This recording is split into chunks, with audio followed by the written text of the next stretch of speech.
Now, who wants to get to Grandmaster with close to a 90% win rate? Well, it's time to listen to the Jizz guys for the next 10 or so minutes because I'm going to be breaking down some red-hot gameplay of a one-trick solo carrying his team to victory. So if you want to know the tricks of the trade here, guys, and what the best in the world do to 1v9 at the highest level, are we ready? Now, as we get into it, I want you to scroll down to the comments to tell me which champion you think is the best carry champion in the game. Who can put their teammates on their back regardless of how much they feed and still win? Now, if you want to put your team on your back every game, guys, then you have got to check out the GameLeap website. The exclusive content we have is unrivaled, mainly because I'm uploading a video on there every single day. So for that fresh top-tier content, get signed up. Links, as always, in the description and comment section. All right, let's get into it, guys, and the tips I reveal in this video are applicable to all of you. If you're Iron 4, Challenger in OCE, Gold, Silver, whatever rank you are going to improve, so here we go. Now, the first tip I'm going to give you guys is one that honestly everyone should be aware of, but for some reason only a few seem to apply it. Now, as we watch this 88% win rate Katarina play the first few levels against Aurelia, what do you notice? Is she fighting? Is she trading? Is she positioning aggressively? She's not doing any of those things, right? But if we think about the other champion in this lane, who is Aurelia, of course, she is doing all of these things. She's looking to punch on and is standing up in the lane. So the reason these two players are a straight up contrast to one another is because their champions have different identities. Way too many players, guys, and I used to do this back in the day as well, play as if every matchup and game is the same. They waddle to their lane or to their jungle and scratch their head when they die in the first 30 seconds. So here's what you have to implement. A game plan, like we're a sports coach or something. What are we trying to achieve in that first quarter? In other words, what are we trying to achieve in that laning phase? And this changes from champion to champion. So take Katarina, for example. Her level 1 is weaker than D-Lift in that Pro Guides ad that keeps popping up on our videos, so you have to tune your playstyle according to that strength meter. And then we have to take into account who we're actually laning against. For example, playing against an Aurelia is a lot different to playing against a Kassadin. So this player knows that Kat is weak early on and Aurelia is super strong, so tailors his positioning, his willingness to trade, and sacrifices CS in order to stay healthy so that when he can do these things, he's not in a risky spot to do so. Other champions that are similar to this would include Akali, Riven, Vayne, Alistar. So again, it doesn't matter what role you play, guys, you can apply this level of thinking to everyone. And that's another quick point I want to make. The more you autopilot, the more you lose. Simple as that. Because most players in lower levels of play in particular just play. There's very little thinking involved, and you can apply this to anything. If you plan, if you envision, if you anticipate, executing then becomes a heck of a lot easier and achievable. You know, there's a reason why chess players know the first 20 moves in their favorite openings. It optimizes their play. I can also trade and take, and if takes, I take. If takes, queen e2.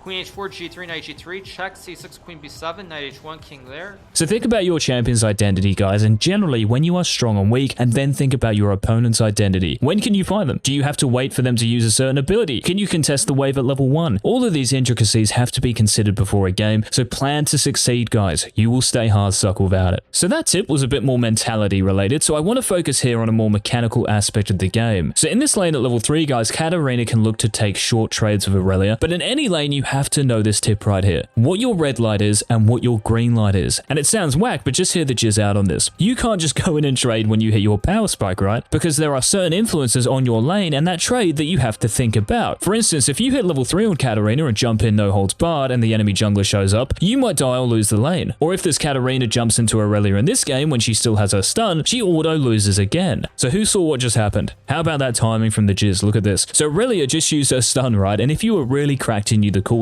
of it at rank 1, which is 18 seconds by the way, you know you have a good 15 seconds at least to safely fight the Aurelia. And what do you know? In jumps the 88% win rate Cat one trick and wins a nice little trade. So that was her green light. If Aurelia uses and misses her E, it's showtime. But why do you think Cat discontinues this trade? Like, why not keep fighting the Aurelia here? Well, there are two answers. That champion identity tip we mentioned, and Aurelia's E cooldown is back up real soon. Now, Aurelia is a champion who excels in long trades, guys. She has her passive and conqueror, so if you're in a headbutting auto-attacking situation with her, yeah, you're probably going to die. So you have to keep the trades short and end them when your cooldowns have those timers on them. So if we look in the bottom left, Cat has no cooldowns, no skills to use, and we just established that auto-attacking with an Aurelia is bad, and this is why he retreats. A bit of in and out trading right there. And yes, Aurelia's E cooldown, she used this a while ago, right? And I don't want to be real nerdy here and too technical and give the exact timer, but you should be able to feel that, hey, it's been a long time since I saw that flawless duet get used, it's probably back up. So Cat escapes for a Shumpo reset to completely negate any counterplay the Aurelia might have. So the red light in this matchup is when the Aurelia has her stun available or hits it, and the green light is when her E is on cooldown. And any questions about any of the tips, guys, feel free to fire away in the comments. Now, I couldn't believe this when I saw this, because what this Katarina does here is really troll, and I bet you guys can figure this out. So look at the Aurelia for me. She may have a biscuit or two, but it's safe to bet that she wants to recall right here, especially after she shoves this wave. And she has Ignite, by the way, not TP. So in this situation, guys, what should Katarina do? And I'll give you a few options. Should she A, recall after clearing these minions? Should she B, shove the next wave and then recall? Or should she C, take as long as possible to shove the wave so Aurelia can potentially freeze it like she does here? So definitely not C, right? And I think we can all agree on this. Just look at this lane state. Like, honestly, I'd rather be playing for Golden Guardians in the LCS than be this cat right here. So the answer, guys, is it depends. A or B. You can recall right after these minions are dead because the next wave is a cannon wave, and it's almost always optimal to back on a cannon wave because it takes longer to push because there's a cannon in it, and it will be stabilized in the middle of the lane the longest so you can return to lane and pick up the pieces. The other option is to shove this cannon wave and then recall, and you would choose this option if you needed another 150 to 200 gold for an item. And this wave management, guys, can make or break your laning phase and potentially the game, so it's essential to understand how this works. So if you chose to shove here, there are two factors at play: the position of the next wave and Kat's ability to shove. Now, she's not the best by any means in the early game, but as long as the wave isn't as big as my receding hairline, you're good to go. Now, about the next wave, look at the mini-map for me. This next wave is leaving the blue team's base, so the enemy wave is going to be in the same position, just on the other side of the map because it's mirrored. And this will 100% get to the mid lane before Katarina can fully shove out and then recall, so she needs to shove this next wave too. Now, if this next wave, and you're doing well keeping up so far, hadn't spawned, Kat could indeed recall after clearing these minions, which is what we talked about again. But even an 88% win rate player can make this mistake and still pop off. So how is that still possible? Well, this next tip, guys, is one of the reasons Kat still hard carries. AFKing, so Aurelia takes half of her HP for free. I'm joking, don't do this in your games. Now, just a quick tip here for you guys. This Yasuo is by far the most fed in this game, and Katarina decides to venture towards the biggest, the baddest enemy team player, and honestly, if that tornado landed, she would for sure have to burn her flash to survive after using a shumpo like that. And what I'm saying is this, guys: when you bring the most fed enemy into your life, you make it harder for yourself. I'm sure you've heard of play around the winning lane before, and I'm not one for cliches, but it is true. It's like you're going after a heavyweight when you're just a lightweight, so pick on someone your own size. As I then use a cliche myself. Nice. So Kat eventually kills this Yasuo here, guys, and it's incredibly hard to watch, to be honest, because it takes so long to bring down the Wind Brother, and I want to touch on this here for a second. The higher you climb, guys, the harder it is to get kills because players get better, right? They know about the art of surviving more and more, so in these awkward fights when you're trying to get the kill without using Ignite, take the awkwardness out of it and just use it earlier rather than later. Even if it is a bit of a waste in some fights, it saves you time so you can then do other stuff, like get back to lane, or do Rift Herald, or do Dragon, or get a tower. The longer you delay, the more time the enemy team has to react and potentially save their teammate, so just get it over with ASAP. Now, can you believe it, guys? Kat doesn't play near the Yasuo and is about to kill Kai'Sa and Karma, who are half as fed. Now, I'm not going to go into too much detail about Katarina's specific mechanics here, but I will say this: they clean. So on champions with bursts like Katarina, guys, and most of these will be assassins like Zed, Talon, Kha'Zix, you want to be using your abilities in quick succession so the enemy has less time to react. So look in the bottom left. Kat just used all her skills and Ignite in the space of half a second. And do you guys want to know how to be able to do this? Just get good. No, you have to practice, guys, and the more you practice, the cleaner and easier your combos will be. Because for some Kat players, especially those starting out, this kill doesn't even exist because they haven't mastered headbutting their keyboard. But seriously, get in the tool, guys. It's there to help you improve and master your champion. Otherwise, you're going to miss out on kills. Now, in this fight here, it's exactly the same thing. This player has mastered the daggers, so preceding her combo with flashes like second nature, and she is able to kill Kai'Sa after Hecarim dies. But what else is important here? Because it's not just always about mechanical prowess, right? Well, if I rewind it, what do you notice if I let this play out? Hecarim just uses ultimate, which for Katarina and other assassins, in fact for any champion in the game, is big because the Hecarim can no longer instantly interrupt you. Like if Katarina uses her ultimate now, it's a lot easier to pull it off, and this goes back to the red light green light tip, but we are applying it to team fighting. Now you can do this in champ select or loading screen, figure out both lights for the enemy team composition. So if you were to 5v5, when do you go in?